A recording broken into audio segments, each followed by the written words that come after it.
What I'm going to give you now are examples of my dialect technique, but going more on the musical pattern of the particular national that I'm imitating.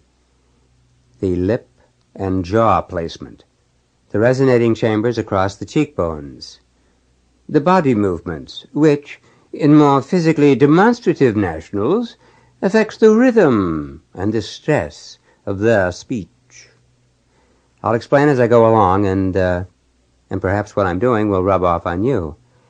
First British, with examples. You know, now there's a diphthong. I think of the diphthong as being sort of a S on its side, and with the British it's like a long S. With the Cockney, it's a little shorter, more abrupt. You know, and the Cockney might say, you know, you see? You know, the most extraordinary thing happened today. Now there's a rhythm there. Ba-ba-ba-ba-ba. I was cleaning out my desk, and I found the penknife I accused Damien of stealing, remember? That's the decay of the word remember. Very soft on the R. Remember? Damien never admitted stealing it, of course. But I believed him to be lying. I never liked Damien. The knife gave me a good reason for my attitude, which is a liquid U. It was a valuable knife. I was never particularly fond of it. It was just that Uncle Dorset gave it to me, and not, finish the consonant, and not him. Not him. They do hang on to the consonants a little more than we do. Well, Susan, I'm glad now that your judgment prevailed, and I went to Damien's funeral. Understatement. Now, this is a very stuffy person.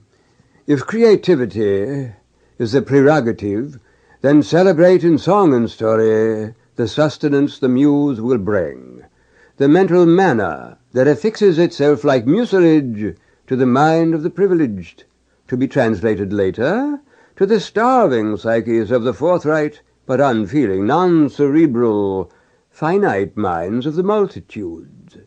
The voice is forward. You taste words.